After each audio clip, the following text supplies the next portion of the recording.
Pendant le confinement, les violences conjugales ont explosé. Enfermés 24 heures sur 24, des couples ont craqué, des coups sont tombés. Les gendarmes du Morbihan sont intervenus 3 fois plus souvent qu'à l'accoutumée, avec parfois des difficultés pour comprendre ce qui se passait dans les familles. On nous appelle, on arrive, on ne nous révèle pas parce qu'effectivement la victime n'arrive pas à nous le dévoiler, ne peut pas parce qu'elle a son agresseur à proximité. Même si on a des protocoles d'intervention, on sépare les différents protagonistes, on essaye de recueillir la parole de la victime. Depuis un mois, Nelly Sago est en poste à la gendarmerie d'Auray. Civile, travailleuse sociale, elle est là pour écouter et aider les femmes.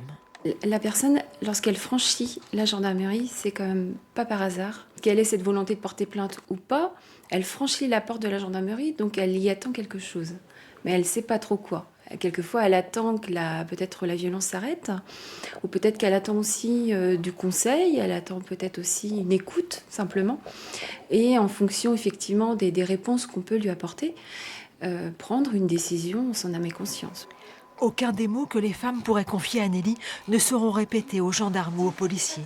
Elle et ses compagnes accompagnent pour faire cesser les drames aujourd'hui et demain. On l'a vu pendant la période du Covid, notamment, c'est que ces coups étaient portés devant les enfants. Et vous savez aussi que de façon très majoritaire, ceux qui portent des coups sont ceux qui ont vu les coups portés dans la sphère familiale. Et donc ils reproduisent des gestes qu'ils ont vus quand ils étaient enfants. Pour faire face aux besoins, 37 places d'hébergement ont été créées dans le Morbihan pour les femmes victimes de violences. Elles arrivent quand même souvent dans l'urgence. C'est compliqué, elles ont quitté un conjoint, elles ont quitté un lieu de vie.